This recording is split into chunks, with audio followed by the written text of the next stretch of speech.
simple brew day today. Making an extract brew. There's going to be no grains added to steep. It's just light malt extract because I want to concentrate on hop flavour.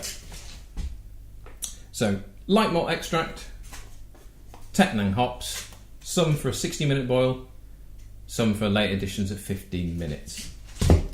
We start with the water, as with every brew. You can just use bottled water, you can use tap water as is. If you'd like to remove the chlorine from the water, you can boil it. If your water is treated with chloramine, a surefire way to get shot of that is by adding a Campden tablet. I have here 10 litres of water. I have added 1/8 of a Campden tablet crushed, stirred into the water. And let's pour that water into here.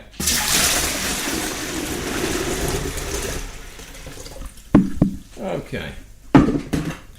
And into that, I'm going to add the light malt extract.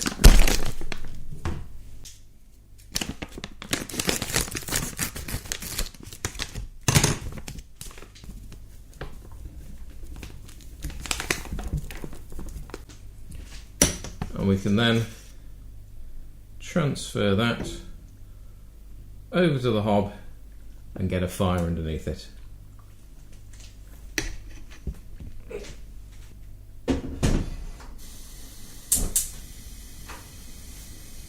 So we will leave that. It's going to take a little while to come up to the boil. It's currently at 90 degrees C. So I am going to add our hops. And these have got an alpha acid content of 2.2%. So I will add 40 grams of these for the 60-minute boil, and then a further 40 grams for the last 15 minutes. And for the last 10 minutes of the boil, I'm adding 1/8 of a teaspoon of protis.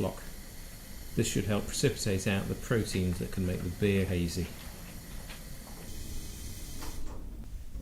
Right, now time to chill it down before we add our yeast. Everything that comes into contact with the beer from now on will be clean and sanitised. I've used Star San. It's a very straightforward sanitising agent to use because you don't need to rinse it. So the spoon has been sanitised, so I'm going to carry on stirring our wort. Just keeps the temperature even because it's going to cool more on the sides of the saucepan. And as well as doing that, because of course this water is now heating up, it's no longer cold, I'm going to keep the cold water running, and that will just flow over into our neighbouring sink, and then speed up the cooling process.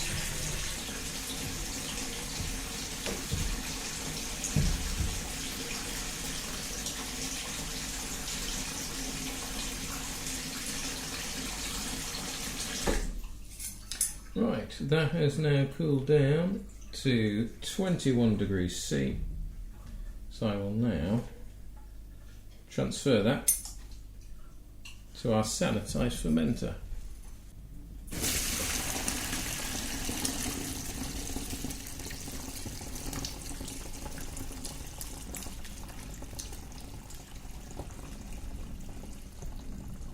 Okay, I think I've actually lost more liquid in the boil than I thought.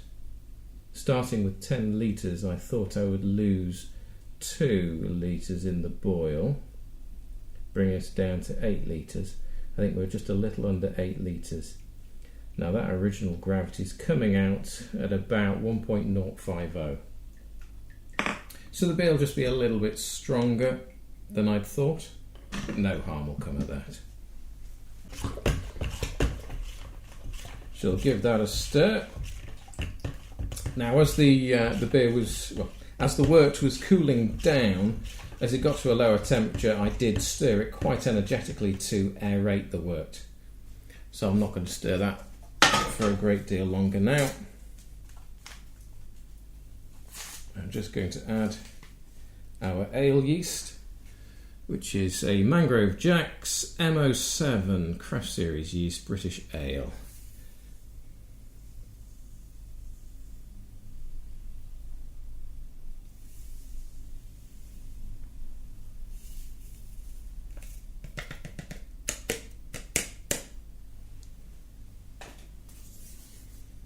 And we'll leave that to soak in and start fermenting away.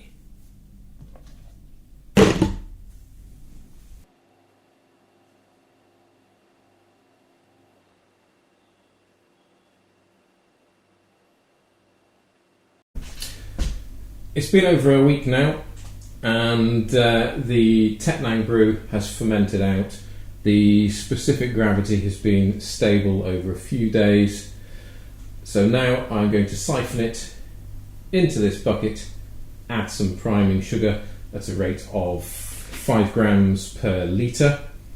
I'm going to end up with about 7 litres, so I'm going to use 35 grams of sugar, dissolve that in a bit of boiling water, boil that on the hob.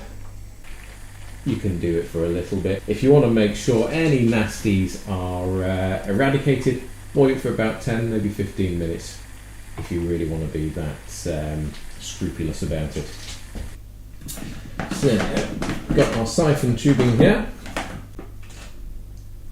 and when I'm siphoning into this bucket, I'm going to keep this end under the surface of the liquid to reduce the oxidation.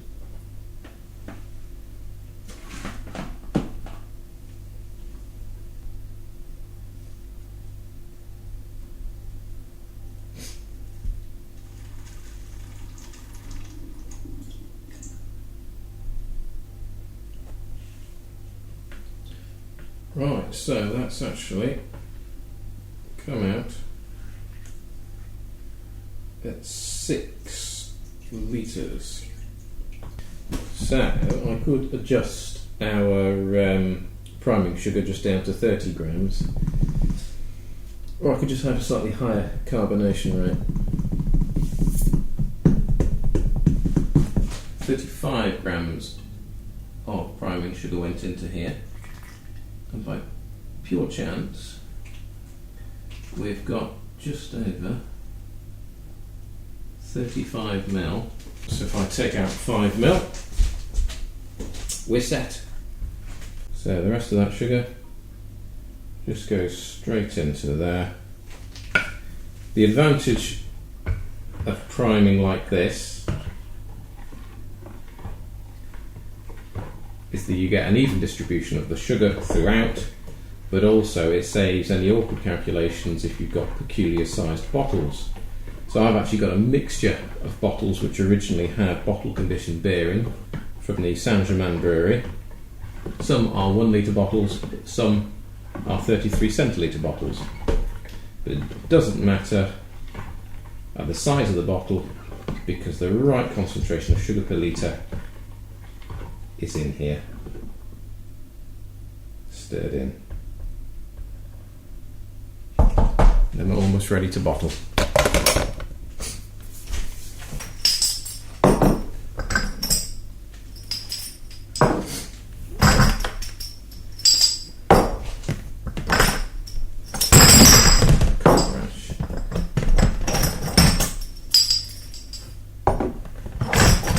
Yeah, try not to get any broken glass in your beer. A sharp shard of glass slitting the back of your throat can impair the full impact of the hop aroma. Okay, another nice bit of kit to make things easier is a bottling stick. It's got a little stopper on it. So as soon as you press it down in the bottom of a bottle, it releases the flow of liquid, and when you lift it up, it stops the flow. It's a nice way of controlling the flow of the beer.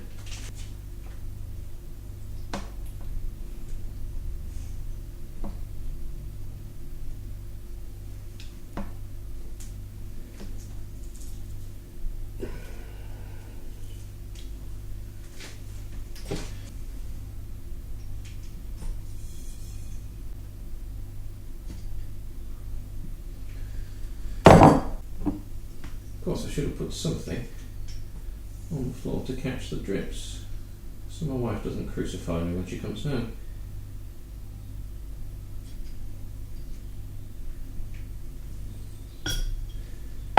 If you're not using a bottling stick, you can control the flow of the beer with your thumb on the end of an open siphon tube.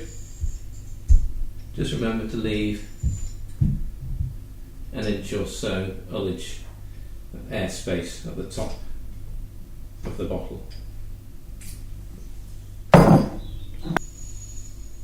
Obviously you don't have to siphon into your bottles, because obviously you're not getting it off a sediment here. So you could put it into a bucket with a tap on. Oops.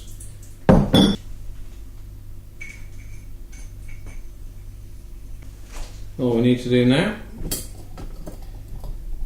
is seal up the bottles.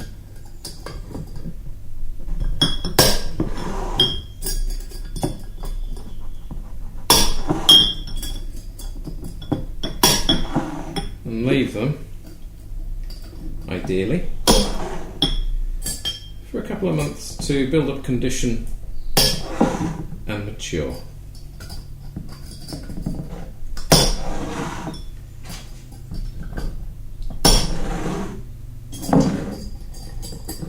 And then clean the kitchen floor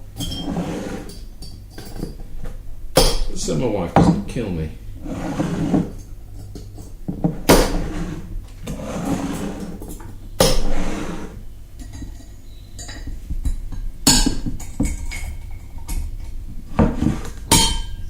Job's a good one.